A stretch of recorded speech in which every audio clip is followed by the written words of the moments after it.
Contagion. But it was not just the behaviour of the clergy that caused people to ask questions of God. In 1348, the latest Eastern import arrived in Western Europe, the Black Death. No one quite knows how it began.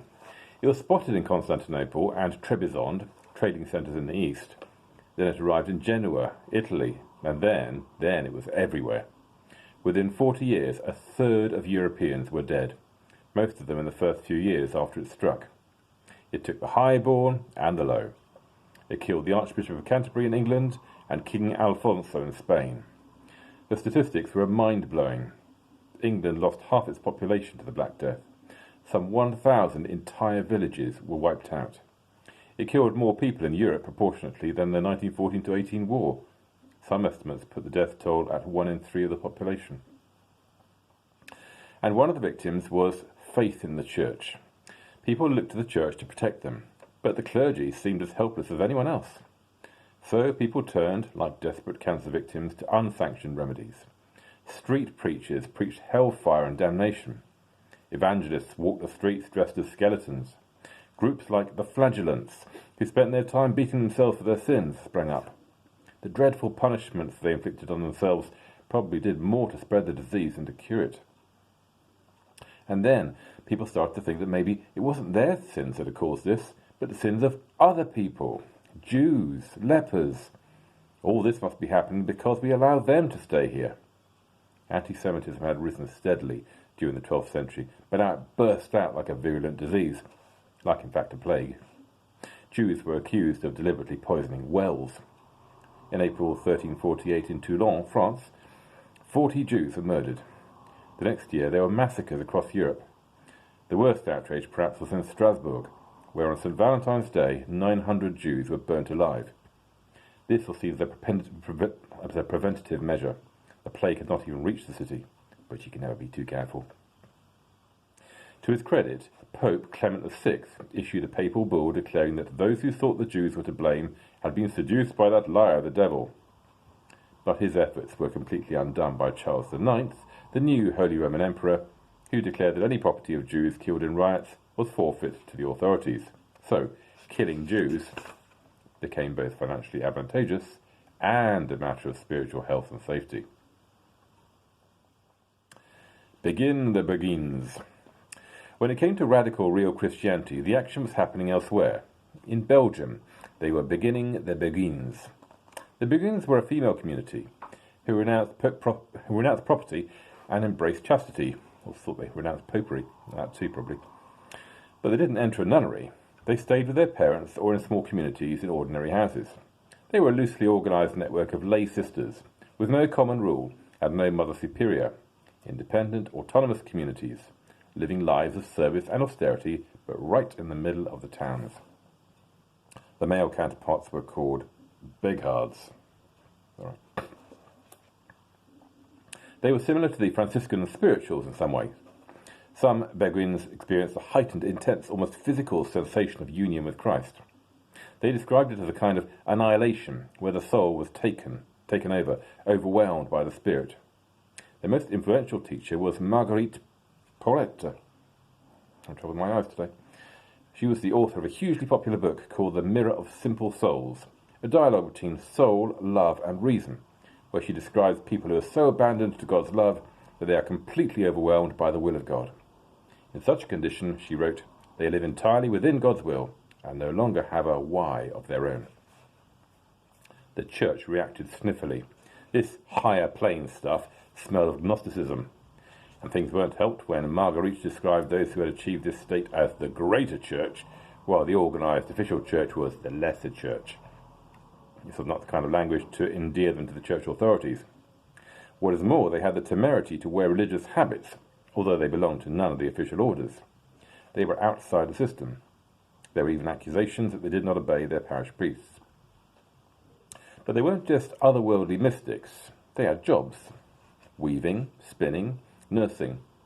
Many Beguine houses made good money, but they channeled it towards the poor. Mind you, that didn't matter when it came to passing judgment on them. No, they were unlicensed, uncontrolled, loose women. So, inevitably, the Beguines were condemned as heretics at the Council of Vienna in 1312. 2 years before that, Marguerite was arrested and her books confiscated and burned. She refused to defend herself to the lesser church. "This soul responds to no one if she does not wish to," she said. On the 1st of June 1310, she was burned at the stake. Marguerite's real crime, one suspects, was to operate outside the system, and to do so without testicles.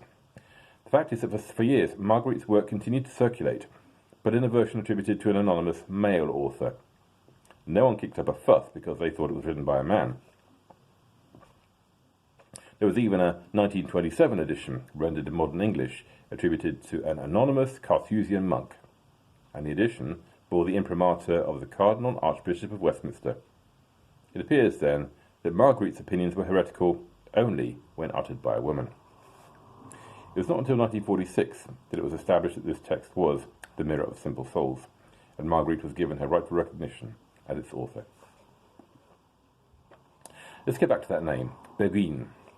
It's not certain where the name comes from, but it appears to be a mocking term derived from a revivalist preacher called Lambert le Bègue, Lambert the Stammerer. These women, then, were stammerers who couldn't even speak properly. The same habit of seeking to use ridicule to combat heretics can be seen in another significant dissenting group of the 14th century, the followers of John Wycliffe, aka the Lollards. Modern devotion. The Beguines were far from the only grassroots holiness movement. Geert Groote, 1340 to 84, was a Dutchman who claimed to have fornicated on every hilltop and under every spreading tree in northern Europe. Understandably exhausted, he experienced a spectacular conversion. Renouncing his past way of life, he spent 3 years in a monastery, but never became a monk. Instead, he embraced a life of simplicity outside the monastery walls, and invited poor women to live in his family house as a penance.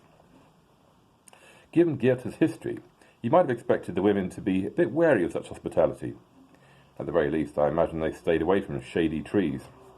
But Geerte does seem to have been a reformed character, and he and his new sisters formed a kind of religious community, holding all things in common and dedicating themselves to prayer, study, and charitable acts.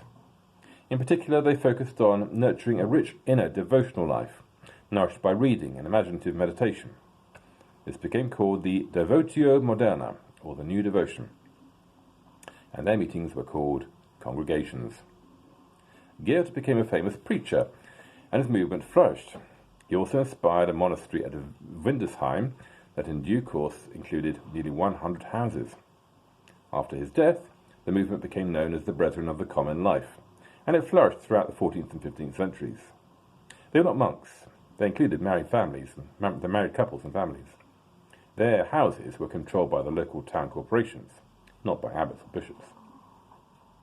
The idea was that everyone could follow Jesus, an idea summed up by one of their foremost, most famous members, Thomas à Kempis, in his book, The Imitation of Christ. Books and reading were indeed key to their approach. Each community had a library and published devout books, and because reading was so important, they taught other people how to do it. They ran schools, teaching Latin, grammar, and rhetoric. In 1497, a young German schoolboy spent a year at one of their schools in Magdeburg. His name was Martin Luther. We'll definitely be meeting him soon. Prêt-à-porter. When not condemning heretics, the Council of Vienna also directed that chairs of Greek, Hebrew, Aramaic, and Arabic should be set up at the major universities in Paris, Bologna, Salamanca, and Oxford.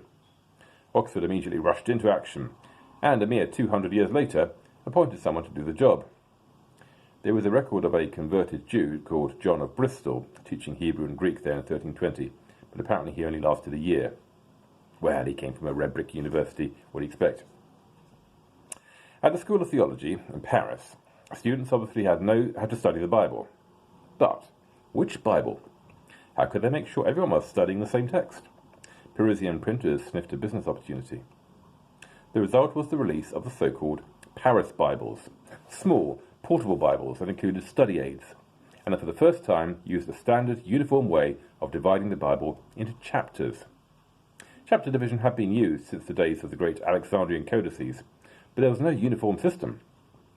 So, a university teacher called Stephen Langton devised a number system so that all the students could easily follow the same place in the Bible. And it is his chapter divisions that we follow today. The earliest known copy of the Bible with this numbering system actually dates from 1231 and was written not in Paris, but in Canterbury. These Bibles also appealed to wandering preachers, ranters or shouty types.